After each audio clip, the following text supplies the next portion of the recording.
Hi friends, welcome to 5 minutes Samayal. இன்னைக்கு நம்ம வந்து அரைச்சி விட்ட ரசம் எப்படி வைக்கிறதுன்னு பார்க்க போறோம்.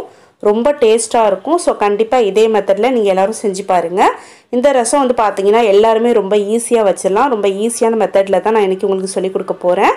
எல்லாரும் ஈஸியா வைக்கிறது அப்படினு பாத்தீங்கன்னா இப்போ வந்து புதுசா சமையல் பழகுறவங்க, பேச்சுலர்ஸ் இவங்க எல்லாரும் கூட ரொம்ப ஈஸியா வச்சிரலாம் இந்த ரசத்தை. இப்போ வாங்க நம்ம வீடியோக்குள்ள போயிட்டு இந்த ரசத்தை நம்ம எப்படி வைக்கிறதுன்னு பார்க்கலாம். ஓகே, அரைச்சி விட்ட ரசம் வைக்கிறதுக்கு நான் வந்து பாத்தீங்கன்னா 1 ஸ்பூன் மிளகு, 1 ஸ்பூன் ஜீரகம் எடுத்துக்கிறேன். இதுக்கு வந்து நல்ல பெரிய தக்காளியா, நல்ல பழுத்த தக்காளியா ரெட் கலர்ல இருக்கிற மாதிரி ஒரு தக்காளி எடுத்துக்கிறேன். நீங்க 2 தக்காளி கூட எடுத்துக்கலாம். சப்போஸ் உங்ககிட்ட சின்ன சைஸா இருந்துச்சுனா 2 தக்காளி எடுத்துக்கோங்க. தக்காளியை வந்து இந்த மாதிரி நல்லா வந்து சின்ன சின்ன பீஸா கட் பண்ணி வச்சுக்கோங்க. அப்பதான் மிக்ஸில அரைக்கிறதுக்கு ஈஸியா இருக்கும். அது மட்டும் இல்லாம தக்காளியில சென்டர்ல வந்து பாத்தீங்கன்னா அந்த காம்பு இருந்த பகுதி இருக்கும் இல்லையா, கருப்பு கலர்ல, அதை வந்து கட் பண்ணி எடுத்துருங்க தனியா. ஸோ அதை எடுத்துட்டு தான் நம்ம வந்து எப்பவுமே ரசம் குழம்பு எல்லாத்துக்குமே யூஸ் பண்ணணும். ஸோ அதனால மறந்துடாம அதை எடுத்துருங்க. அடுத்து ஒரு பெரிய லெமன் சைஸ்ல புளி எடுத்து ஊற வச்சிருக்கிறேன். புளியை நம்ம ஃபர்ஸ்ட் ஊற வைக்கும் போது நம்ம நிறைய தண்ணி ஊற்றிடக்கூடாது. இது வந்து நான் பிகினருக்காக சொல்லிக்கிறேன். நம்ம ஃபர்ஸ்ட் நிறைய தண்ணி ஊற்றி ஊற வச்சிடக்கூடாது. கொஞ்சமாக தண்ணி ஊற்றி ஊற வச்சுட்டு அதுக்கப்புறமா கொஞ்சமாக தண்ணி ஊற்றி தான் புளியை கரைக்கணும். ஸோ அதனால் ஃபர்ஸ்ட் கொஞ்சமாக தண்ணி ஊற்றி ஊற வச்சிருங்க. அதே போல் புளியை ஊற வைக்கிறதுக்கு நார்மல் வாட்டரை விட கொஞ்சம் ஹாட்டாக இருக்கிற மாதிரி வாட்டர் சேர்த்து ஊற வச்சிங்கன்னா புளி வந்து சீக்கிரமாக ஊறிடும். புளியை நம்ம கரைக்கிறதுக்கும் ஈஸியாக இருக்கும். ஸோ அதனால் கொஞ்சம் ஹாட் வாட்டர் ஊற்றி கூட நீங்கள் புளியை ஊற வச்சுக்கலாம். இப்போ நம்ம ஊற வச்சிருக்கிற புளியை வந்து பார்த்தீங்கன்னா ஒரு 3 டைம்ஸ் வந்து கொஞ்சமாக தண்ணி ஊற்றி நல்லா கரைச்சி எடுத்துக்கணும். சமையல் ஆல்ரெடி பழகுனவங்களுக்கு வந்து பார்த்தீங்கன்னா இந்த மாதிரி சக்கை எதுவும் இல்லாமல் ஈஸியாக கையாலேயே வடிகட்டிடுவாங்க. புதுசாக நீங்கள் சமையல் பழகுறீங்க அப்படின்னாக்கா புளி வடிகட்டி இருக்கும். ஸோ அது வாங்கி யூஸ் பண்ணிக்கோங்க. ரொம்ப ஈஸியாக இருக்கும்.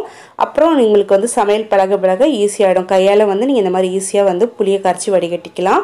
இப்போ புளி வந்து சக்கை எதுவும் இல்லாமல் நல்லா சுத்தமாக ஒரு பவுலில் வடிகட்டி எடுத்துக்கிட்டேன்.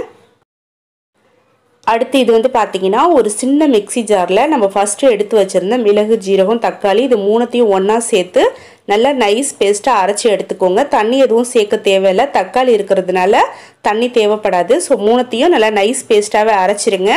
அரைச்சிட்டு நம்ம கரைச்சி வச்சுருக்கிற புளியோடு சேர்த்து நல்லா கலந்து விட்டுக்கலாம். இந்த மாதிரி நம்ம அரைச்சி சேர்க்கறதுனால தான் இதுக்கு பேர் வந்து அரைச்சி விட்ட ரசம் அப்படின்னு சொல்கிறோம்.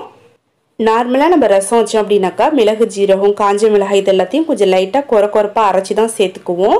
இந்த மாதிரி நைஸ் பேஸ்ட்டாக அரைக்க மாட்டோம். இந்த மாதிரி நைஸ் பேஸ்ட்டாக அரைச்சி வைக்கிறதுனால தான் இந்த ரசத்துக்கு பேர் அரைச்சி விட்ட ரசம்.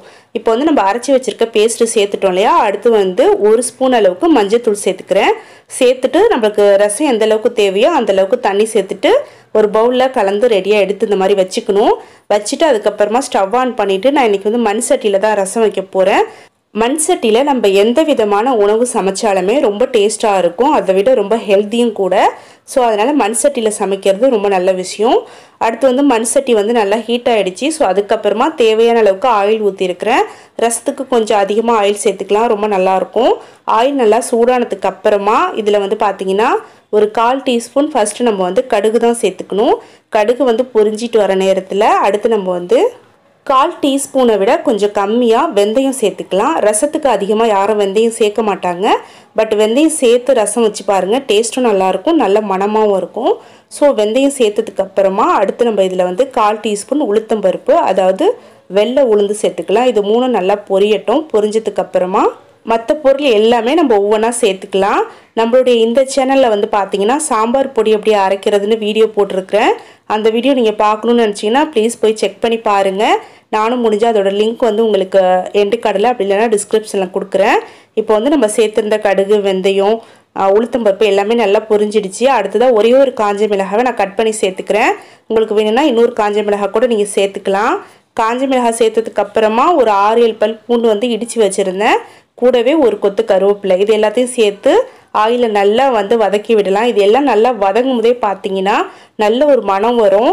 ஸோ ரசத்துக்கு வந்து இதுதான் ரொம்ப மெயின். நல்ல மணமாக இருக்கணும். இந்த மணம் தான் ரசத்துக்கு வந்து ரொம்ப சூப்பராக இருக்கும். அடுத்து இதில் ஒரு 1/4 டீஸ்பூன் பெருங்காய பொடி சேர்த்துட்டு எண்ணெயிலே நல்லா வதக்கி விட்டுருங்க. அதுக்கப்புறமா நம்ம ஆல்ரெடி கரைச்சி வச்சிருக்கிற ரசம் இருக்கு இல்லையா, அதை வந்து தாளிப்பில் சேர்த்துடலாம். தாளிப்பில் சேர்க்கும் போதே வந்து பார்த்தீங்கன்னா ரசம் வந்து அவ்வளோ மணமாக இருந்துச்சு. ஸோ கண்டிப்பாக இதே மெத்தடில் நீங்களும் செஞ்சு பாருங்கள், ரொம்ப டேஸ்ட்டாக இருக்கும் கண்டிப்பாக. இப்போ நம்ம கரைச்சி வச்சிருந்த எல்லா ரசத்தையும் தாளிப்பில் சேர்த்துட்டோம். சேர்த்து இந்த மாதிரி நல்லா கலந்து விட்டுறலாம். லாஸ்ட்டாக இதில் வந்து டேஸ்ட்டுக்கு ஏற்ற மாதிரி உப்பு சேர்த்துக்கலாம். உப்பு சேர்த்துட்டு மறுபடியும் ஒரு தடவை நல்லா கலந்து விட்டுட்டு மூடி வச்சுருங்க. ஸ்டவ் வந்து நார்மலாக வச்சுக்கோங்க, ரொம்ப சிம்லேயோ ஹைலியோ வைக்க வேணாம், நார்மலாக வச்சுக்கோங்க.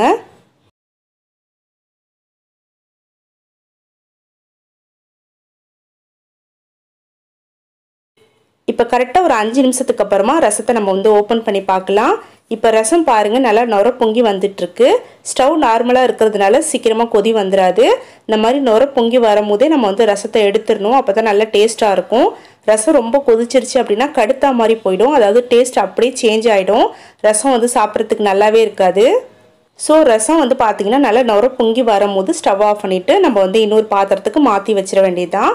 டேஸ்ட்டு ரொம்ப சூப்பராக வந்துருந்துச்சு. ஸோ கண்டிப்பாக வந்து மறந்துடாமல் இதே மெத்தடில் செஞ்சு பாருங்கள்.